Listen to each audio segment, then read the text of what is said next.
Hi, tonight we're making croissant dogs, so as my kids like to call them, mummy dogs and spider dogs. And while we do that, we're going to talk about Taylor Van Diest. Have you heard of her? She went missing on a short walk Halloween night. What happened?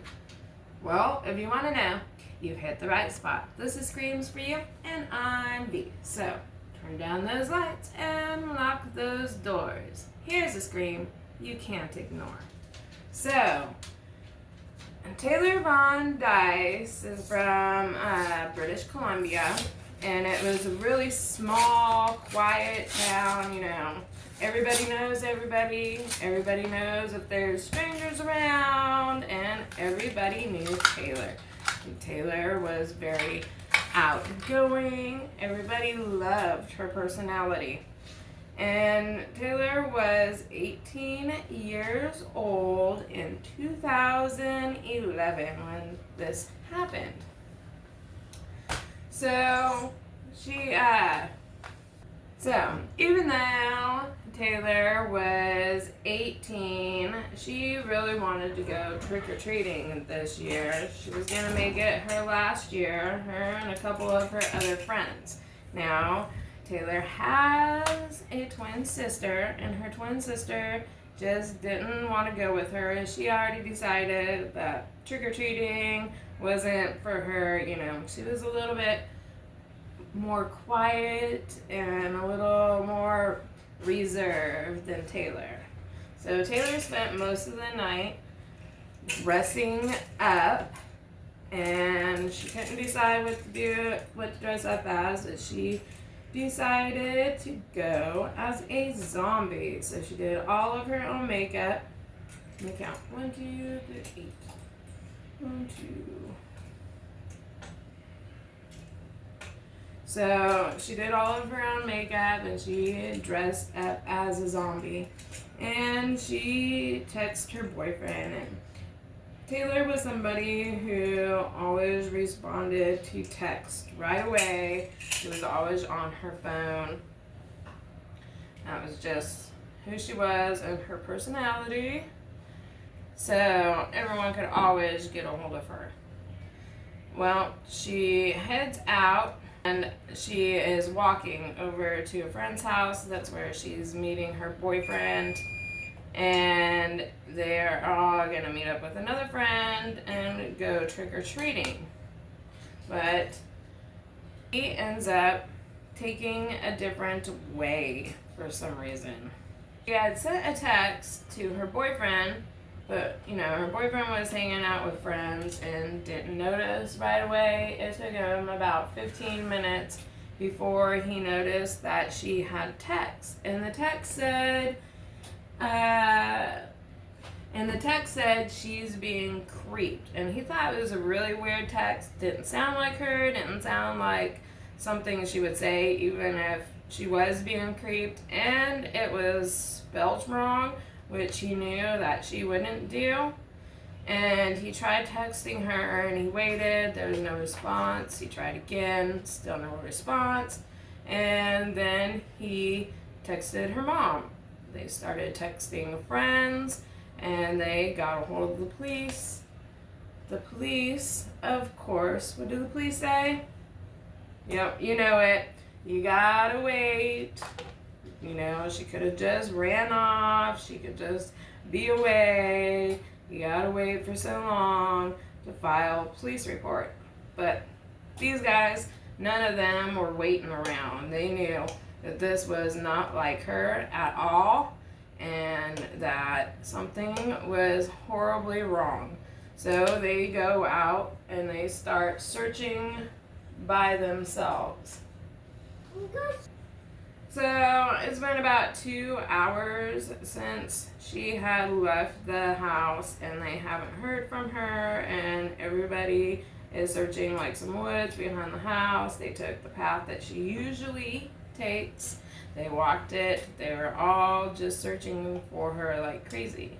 Suddenly, a phone call comes in, and it's from her phone, and everyone is relieved at first, except it was somebody saying, hey, I pushed the home number on the cell phone that I found down here at some train tracks. You know who this phone belongs to.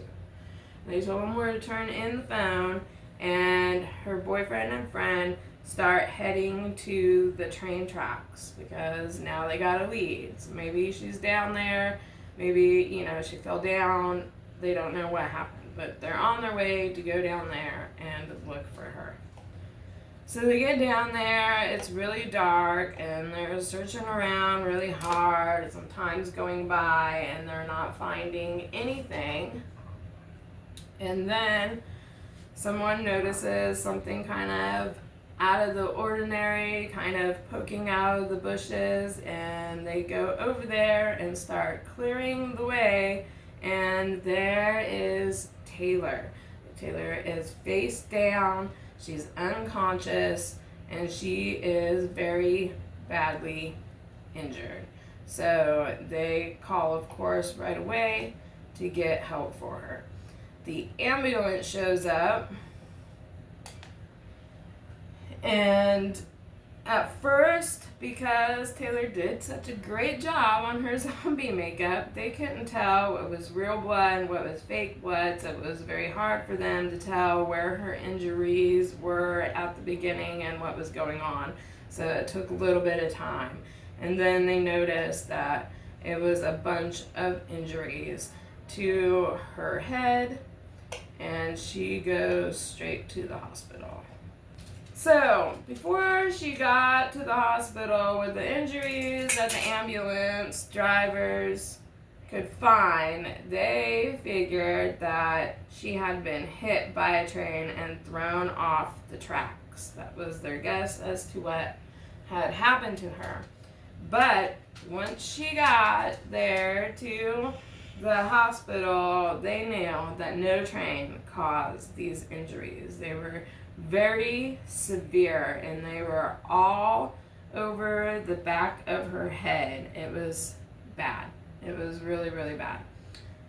So bad that she doesn't make it. So her injuries included blunt force trauma, 6 separate blunt force trauma wounds to the back of her head, and lacerations around her neck, tons of bruising up and down her arms, severe bruising. So they could tell it was defensive, someone tried to choke her, and that she was beaten immensely. They have all this information. The police know that it is a crime, and the first thing they do is they start canvassing all the houses that are close to this neighborhood to see if anybody's seen or heard anything. Coffee. Been a long day. So they ask around, and it turns out some lady heard some screams right around what the time would be for Taylor's injuries. And she didn't report him, because it's Halloween, there's kids out scaring each other, screaming on. My kids scream nonstop, so if somebody around this neighborhood reported every time they heard screams, I think there'd be somebody at my door every day. They are so loud. Anyways, so it's just something that didn't get reported, which you can't really blame her for that. And so next, they are checking for DNA because of all of the defensive wounds. They figured there's probably something under her fingernails that she probably got a piece of her attacker, and it was true. She did, but they didn't get a direct hit off of the DNA, but it did lead them to an open case from 2005 where a woman was assaulted, and she had the killer's DNA on her, and the police that had the assault case wasn't in the same city, but they sent over a sketch that was provided by the victim, and it was a really good sketch because they got several calls about the same person, and that this had to be a match for this person. Well, they go looking for him, and his name is Matthew Forrester. And when they knock on Matthew Forrester's door, what they get is his father. And his father says, he's been out of town, and they asked him about the Halloween night in question, and he's like, oh no, that wasn't my son. My son was out of town before then. They're like, well, we don't really know if we believe this guy, right? So with all the DNA and other circumstantial evidence that they have, they get dad, and his dad says, well, he's nowhere around, he works out of town, he hasn't been here in a long time.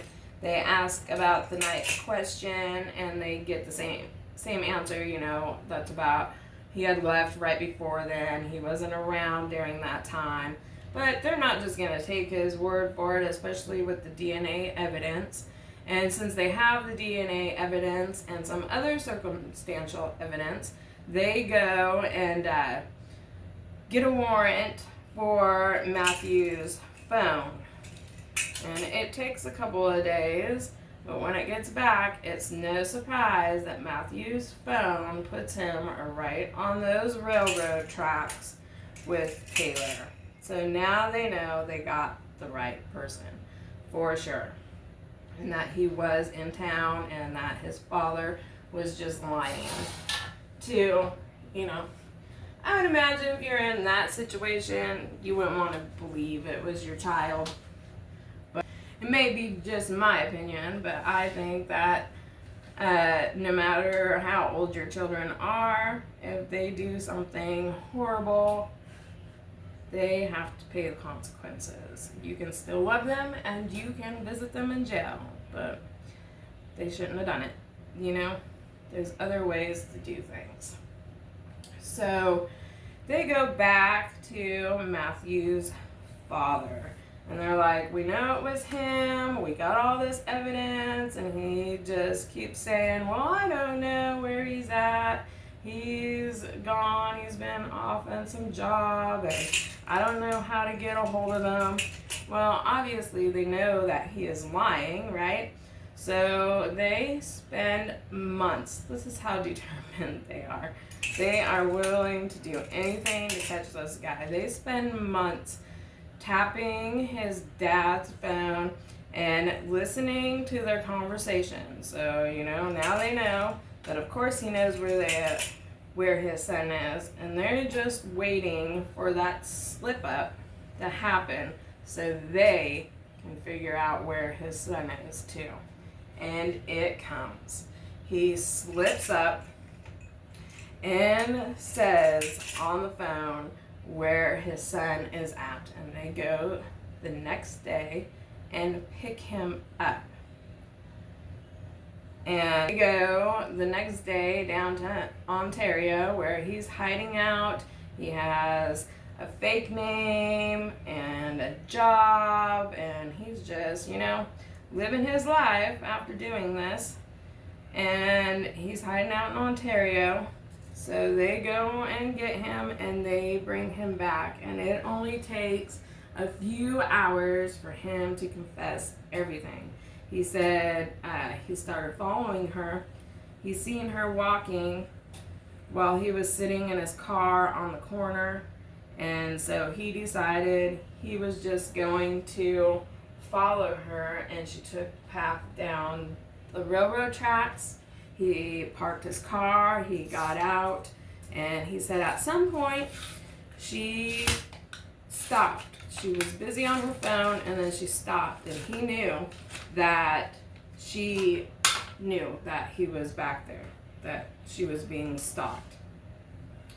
And he just kind of kept his distance, and he gave it a few seconds, and when she turned back around, he started to hurry towards her a little more, picking up his pace, and then he called out to her and complimented her on her, Halloween makeup, how she made a really good zombie, and she let her guard down.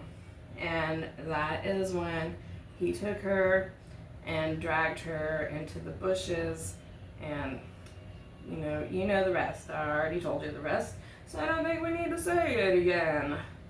So it was horrible for her, but also, we gotta give credit to these victims, especially nowadays. I don't think there's anybody who doesn't know that if you are being attacked, scratch, scratch, scratch, scratch, scratch, scratch, scratch. Get that DNA and put that person away. The sooner they're caught, then they won't be doing it to anybody else. And obviously this guy could have, since he already had an assault offense on another woman. So we know he was going straight down the horror road. I don't know what people are thinking. I don't know. But make sure that you're all safe this Halloween night. Don't go walking alone, even in a familiar place. Make sure you are in constant contact with all of your friends on a night, on any night, really. It's important nowadays. I wish it didn't have to be. So that was the tale of Taylor Van Diest, who died on Halloween night, and her death and her scratching to get that DNA for sure probably saved someone else's life. What do you guys think? Go ahead and drop it in the comments below about what you thought about tonight's story. I know it was a pretty popular one. And don't forget to like and subscribe if you like this 31 days of Halloween episodes so you don't miss out on any. And have a creepy night.